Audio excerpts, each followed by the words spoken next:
திமுக பொதுச் செயலாளர் பழனிசாமியை நாம் தமிழர் கட்சியின் தலைமை ஒருங்கிணைப்பாளர் சீமான் சார்பில் அவரது குடும்ப உறுப்பினர்கள் இருவர் நேற்று சந்தித்து பேசியதாக தகவல் வெளியாகி வருகிறது.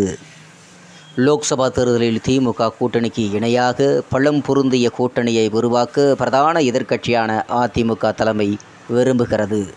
அதாவது திமுக ஆட்சியின் அதிருப்தி அலையை அறுவடை செய்ய வசதியாக தன் தலைமையில் மெகா கூட்டணி அமைத்து 20 தொகுதிகளை கைப்பற்றுவதற்கான தேர்தல் வியூகத்தை அதிமுக பொதுச் செயலாளர் பழனிசாமி வகுத்து வருகிறார். அதன் அடிப்படையில் பாமக, தேமுதிக, புதிய தமிழகம், சரத்குமாரின் சமத்துவ மக்கள் கட்சி போன்றவர்களிடம் கூட்டணி குறித்து தொகுதி பங்கீடு பற்றியும் பேச்சு நடத்தப்பட்டிருக்கிறது. பாமகவிற்கு தருமபுரி, கடலூர், விழுப்புரம், ஆரணி, திருவண்ணாமலை உள்ளிட்ட 6 தொகுதிகளையும், கள்ளக்குறிஞ்சி, விருதுநகர் உள்ளிட்ட 3 தொகுதிகளையும், தேமுதிகவிற்கும் புதிய தமிழகம் கட்சிக்கு தென்காசி தொகுதியையும், சமத்துவ மக்கள் கட்சிக்கு திருநெல்வேலி தொகுதியையும் ஒதுக்கீடு செய்ய தீர்மானிக்கப்பட்டிருக்கிறது.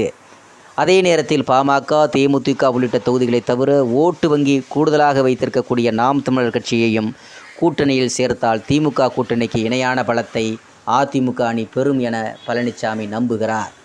நாம் தமிழர் கட்சியின் விவசாய சின்னத்தை தேர்தல் கமிஷன் ஒதுக்கீடு செய்யவில்லை. இதனால் பாஜக மீது சீமான் கடும் அதிருப்தியில் அடைந்திருக்கிறார். பாஜகவுக்கு எதிராக தீவிரமாக தேர்தல் பிரச்சாரம் செய்யவும் முடிவெடுத்திருக்கிறார். இந்நிலையில் கூட்டணி தொடர்பாக சீமான் தரப்புடன் பழனிசாமி தரப்பில் பேச்சு நடத்தினர். இது திராவிட கட்சிகளுடன் தேசிய கட்சிகளுடன் கூட்டணி இல்லை என்று கூறி வந்த சீமானுக்கு விவசாயி சின்னம் விவகாரத்தால் கூட்டணி அமைக்க வேண்டிய அவசியம் உருவாகியிருக்கிறது. எனவே பழனிசாமி சீமானின் குடும்ப உறுப்பினர்கள் இருவர் நேற்று சந்தித்து பேசியதாக தகவலும் வெளியாகியிருக்கிறது. இது குறித்து சீமானுக்கு நெருக்கமானவரிடம் கேட்டபோது, முதல் கட்டமாக 20 தொகுதிகளில் போட்டியிடும் வேட்பாளர்கள் பட்டியலை வெளியிடுவோம். அதிமுகவுடன் கூட்டணி என்றால் குறிப்பிட்ட சில தொகுதிகளில் உடன்பாடு வைக்கலாமா அல்லது 40 தொகுதிகளிலும் கூட்டணியா என்பது பற்றி இன்னும் முடிவு செய்யவில்லை.